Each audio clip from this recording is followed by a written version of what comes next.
tout essayé. Peut-être le plus spectaculaire, c'était ce qu'on avait fait en 1951, en 56 avec les apparentements, où on arrivait à une situation où la liste en tête, avec parfois 25%, n'avait pas de siège, et des listes qui avaient 9% en avaient un. Là, on frise le génie dans la manipulation. Hein. Là, l'art royal est parfaitement maîtrisé. Il s'agit de quoi? Il s'agit en fait que, quelle que soit l'expression du suffrage, cette expression soit canalisée de sorte à ce que la représentation soit à peu près conforme à ce qu'on attend. Voilà. Et puis quand ce n'est pas tout à fait le cas, aujourd'hui c'est un tout petit peu plus difficile, mais encore. Pendant la Troisième République, il y avait le système des invalidations. C'était le troisième tour. Premier tour, deuxième tour, les députés sont élus, troisième tour, allez. Alors, la liste des députés de l'opposition, alors, un tel invalidé, 1976, 77, 80, c'est comme ça que la République s'est imposée en France. En invalidant à tour de bras tous les députés monarchistes qui étaient élus avec moins de 10 points d'avance. Ça peut même monter plus haut. Le record, c'était, je crois que c'est à Fougères, où on avait invalidé un député qui était monté jusqu'à 58 points. Donc c'était pas une élection qui s'était jouée sur le fil. Il y a des circonscriptions comme ça, Fougères, Loudéac, Angers, l'invalidation était systématique. Puis après, pression préfectorale, on fait passer un copain. Voilà. La fois suivante, les électeurs remettaient le monarchiste en selle, re-invalidé, et hop, et on a fait ça 2 fois, 3 fois, 4 fois. En revanche, un républicain qui passe avec une voix d'avance, il était sûr de ne pas être invalidé. Voilà. Jamais. Non, voilà. Et c'est comme ça que la majorité gagnait comme ça 30, 40 ou 50 sièges. Voilà. L'art royal. Bon. Alors, là, on touche du doigt ce que Rousseau d'ailleurs avait dit dans le contrat social. C'est que ce système représentatif, il présente un caractère profondément oligarchique dans son essence. Alors, sous la Révolution, avec cet art royal, avec ces sociétés de pensée, il faut mentionner également le rôle du Club des Jacobins et de l'ambition régénératrice dont il a été le porteur, dont il a été le promoteur. Le Club des Jacobins, qu'est-ce que c'est? À l'origine, c'est un club de députés révolutionnaires avancés, le club breton d'ailleurs, c'était plus des députés de Bretagne. Et puis ces députés de Bretagne, du tiers-état, très avancés, ont accueilli d'autres députés très, très, très avancés.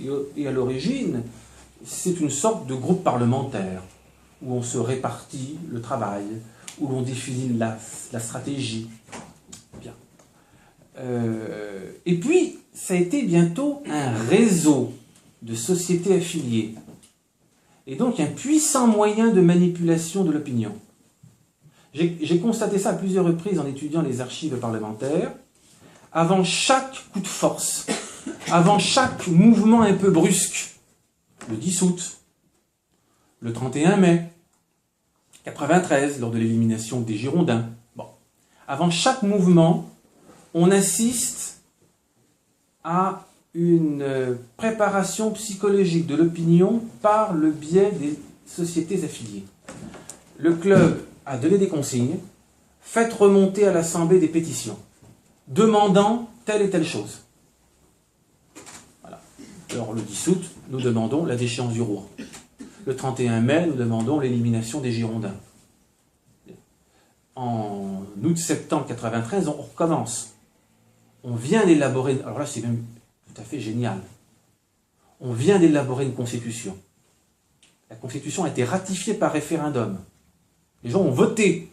Les 75% ne sont pas venus voter, mais les autres ont voté. Bon. Seulement si on met en œuvre la constitution, il va falloir que la convention se sépare, que les députés retournent devant les électeurs. Ben oui, il va falloir élire une nouvelle assemblée. Il faut la faire vivre, cette constitution. Et donc, si on organise des élections, ben les Girondins auxquels on vient de faire la peau il y a 6 semaines, ils vont revenir. C'était bien la peine de se donner autant de mal. Ils sont en prison. ils vont être réélus dans leur circonscription à Bordeaux, à Caen et ailleurs, et ils vont revenir à l'Assemblée. Puis en plus, on risque de voir appliquer un certain nombre de royalistes, de vrais royalistes, qui eux aussi auront été élus, dans l'Ouest notamment. Bon. On n'a pas fait tout ça pour ça. Les Jacobins viennent d'arriver au pouvoir, c'est pas pour le perdre aussi vite. Donc il faut trouver un tour de passe-passe pour que la Constitution ne puisse pas être mise en œuvre. Celle qu'on vient de rédiger et de faire ratifier par référendum. Comment on fait? Eh bien, qu'on signe aux sociétés locales et les pétitions qui remontent 15 jours après la proclamation de la Constitution. Et elles disent toutes la même chose.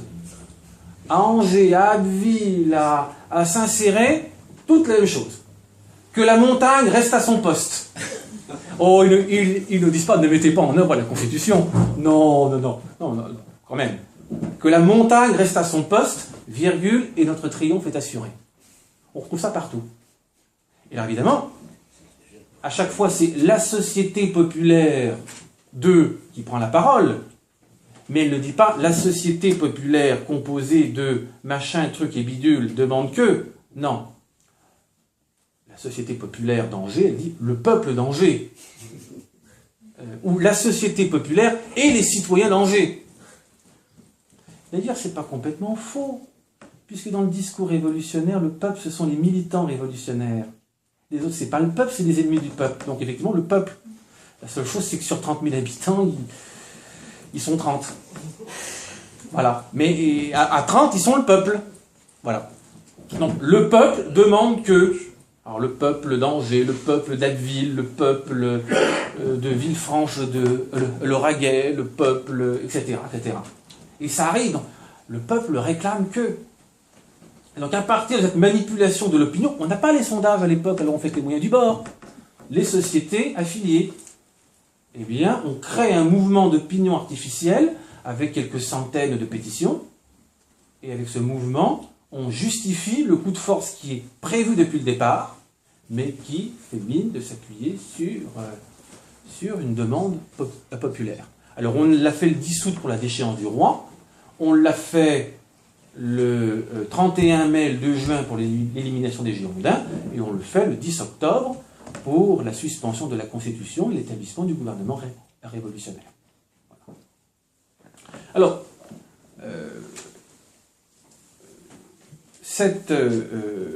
et c'est ce gouvernement révolutionnaire qui, donnant aux Jacobins les moyens d'action, va mettre en place ce programme de régénération qui est vraiment le cœur du dessein révolutionnaire.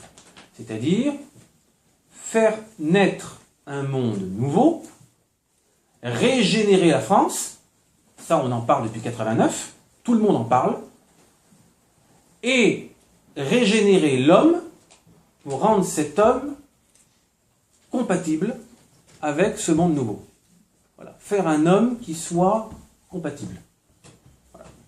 Alors pour cela, on a un certain nombre d'armes, et comme nous sommes dans ce monde du contrat social où tout est artificiel, où tout est le fruit de la législation. On commence par la loi, expression de la volonté générale. La loi définit tout, elle se mêle de tout, elle se mêle de l'instruction, elle se mêle de la religion, elle se mêle du temps, elle se mêle de l'organisation de la journée, avec le calendrier révolutionnaire, elle instaure une nouvelle religion avec l'être suprême, elle se mêle du droit privé, elle change les règles de succession, etc. Voilà.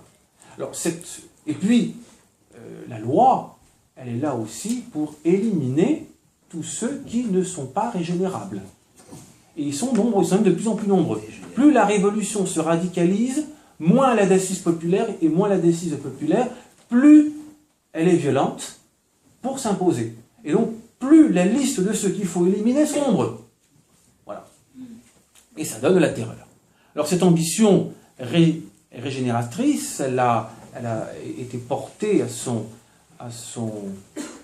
paroxysme avec le gouvernement révolutionnaire, avec Robespierre, avec Saint-Just, mais elle a survécu à la chute de Robespierre.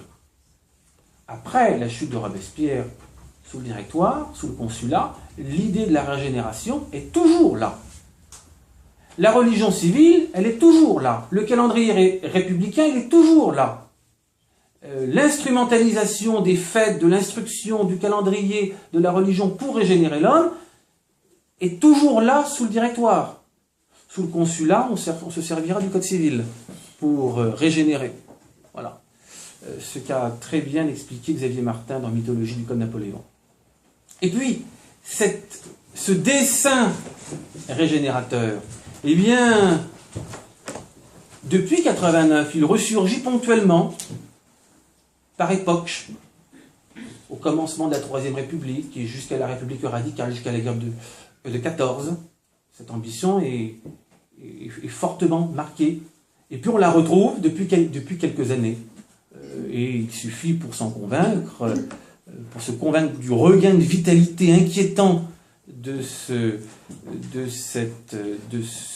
desseins régénérateurs, de lire les écrits de certains de nos ministres, à commencer par Vincent Peillon, dans un livre dont le titre dit tout, « La Révolution n'est pas terminée ». Voilà. Alors, la Révolution n'est pas terminée, il est toujours question de changer de civilisation, de faire naître un homme nouveau, et la théorie du genre est peut-être ce qu'il y a de plus redoutable dans la définition de cet homme nouveau. Les choses ne sont plus ce qu'elles sont, mais ce que l'on dit qu'elles sont. Ça, la théorie du genre.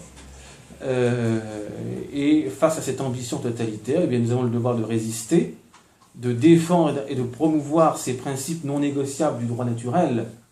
L'expression était du pape Benoît XVI, car ce combat n'est pas un combat politique ordinaire, c'est un combat de civilisation, c'est un combat où se joue notre survie.